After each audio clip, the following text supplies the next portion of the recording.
తర్వాత ఫిలిప్పీ పత్రికలోనికి వచ్చేస్తున్నా. ఫిలిప్పులో ఉన్న క్రీస్తు యేసునందలి సకల పరిశుద్ధులకును అధ్యక్షులకును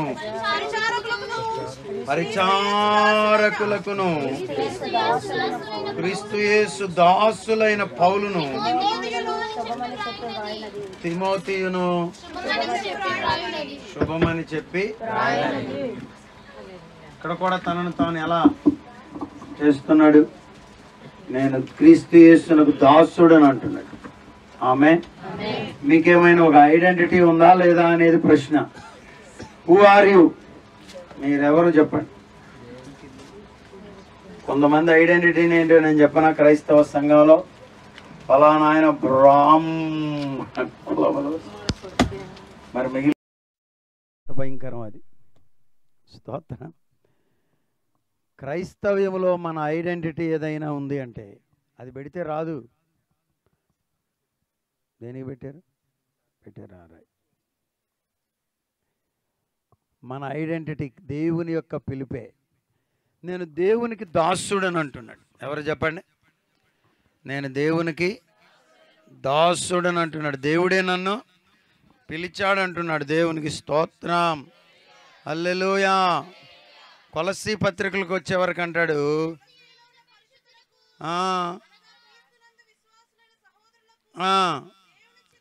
దేవుని చిత్తము వలన. స్తోత్రం. తెస్సలోనీయులకు 2వ పత్రిక రాస్తున్నాడు. చూడండి, చక్కగా చదువుతున్నారు. మన తండ్రి అయిన దేవుని యందును యేసుక్రీస్తునందును ఉన్న తెస్సలోనీయుల సంఘమునకు పౌలు, సిల్వాను, తిమోతి శుభమని చెప్పి 2వ వచనం కూడా చదువుతున్నాం.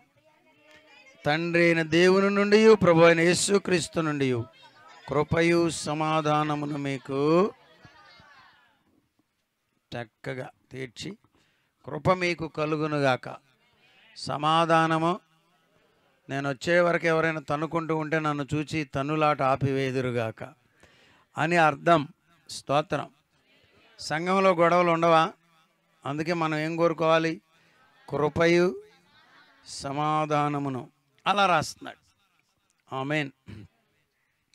ఏదైనా ఒక గొడవ వస్తే పర్లేదు, కానీ నీకు అందరితో అదే ఫైట్ అనుకో, వాళ్ళది కాదు తప్పు, నీదేనని నీకు తెలియాలి. నేను కరుణాకర్ గారితో పోట్లాడి పెట్టుకుంటే పర్లా, సరే ఏదో తేడా వచ్చిందని తర్వాత సరి చేసుకోవచ్చు. ఇవాళ ఈయనతో, రేపు ఈవిడితో, ఎల్లుండి విజయం గారితో, ఆవలెల్లుండి సుస్మితతో, ఆ తర్వాత సంపత్ గారితో, ఇదే లైన్లో ఉందనుక వ్యవహారం. గందరగోళం తర్వాత సంగతి అవుతుంది. తప్పు వాళ్ళది కాదు, మందని గుర్తుంచుకోవాలి.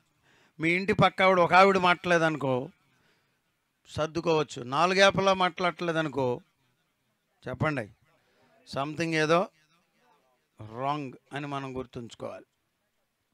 యేసు రక్తమే జయం. హల్లెలూయా, హల్లెలూయా. ఏం చేస్తారు చెప్పండి?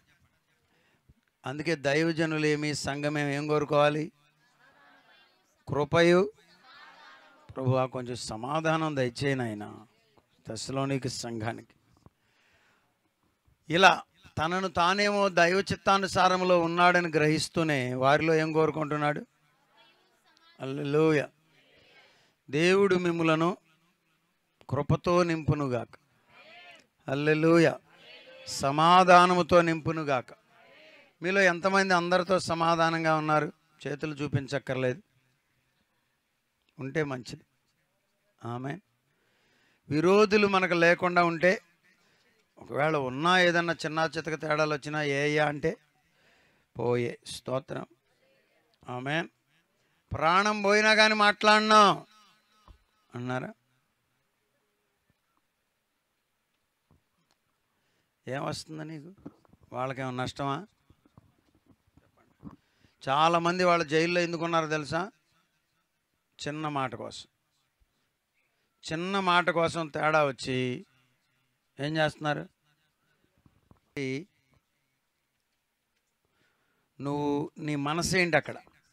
ఎందుకు వేసావు? కత్తితో చంపాలని వేసావు, తప్పుకుంది కాబట్టి చచ్చిపోలా, అదే తప్పుకోకపోతే చచ్చిపోయేది.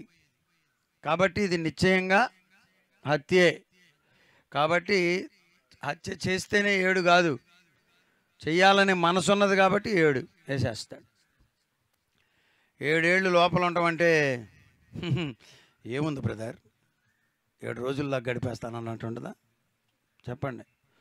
అమ్మాయి పెళ్ళి అయిపోతూ ఉంటుంది, మనవడు పుట్టాడమ్మా, అయ్యా మనకు మనవడు పుట్టాడు, వానికి అన్నప్రాస చేస్తున్నాము, పాస్టర్ గారు ఎంతో ఆసక్తితో ప్రార్థన చేస్తున్నారు అని అక్కడ చదువుకుంటూ ఉంటాడు. ఎక్కడ?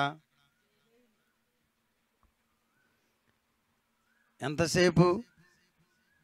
కొంచెం మనం కంగారు పడకుండా ఉంటే దేవుడు గొప్ప కార్యాలు. హల్లెలూయా, హల్లెలూయా.